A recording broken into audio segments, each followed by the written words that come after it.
om citit și hanit și liniștit, dacă nu îl necăjești, că nu știi ce să pătești fără.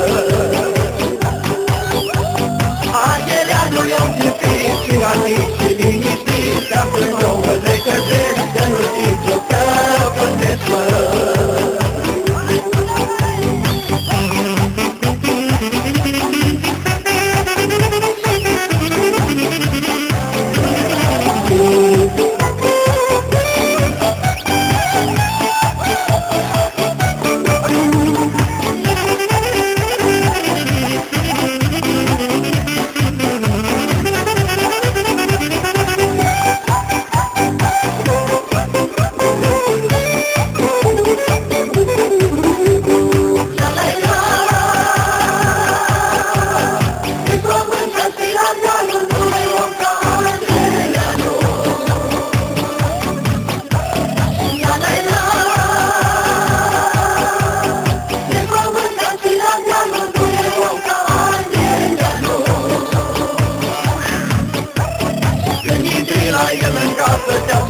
Cu el la masă, nu te lasă nici să pleci, cu el trebuie să petreci, mă.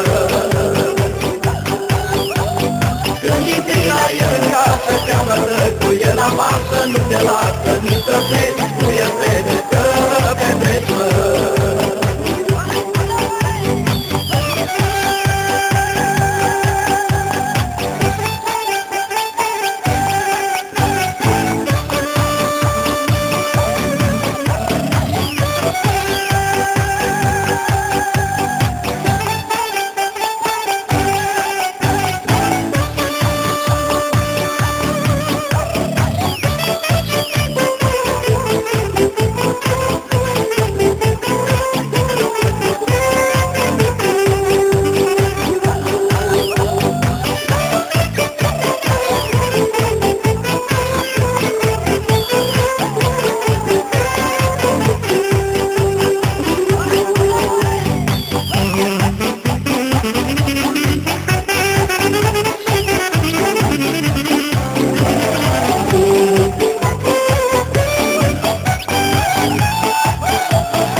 Frate, este până la moarte, omenia lui îi place și te spune aia frate.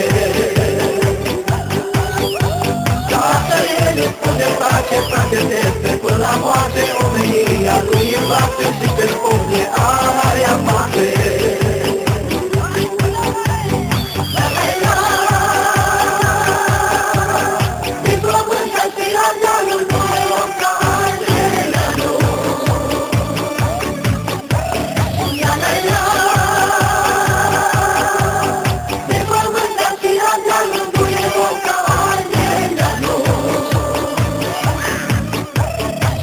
Dacă-i bătut de toată, Angeleanul nu-ți lasă să te treci și iubește viața cum treci și o trăiește. Și dacă-i bătut de toată,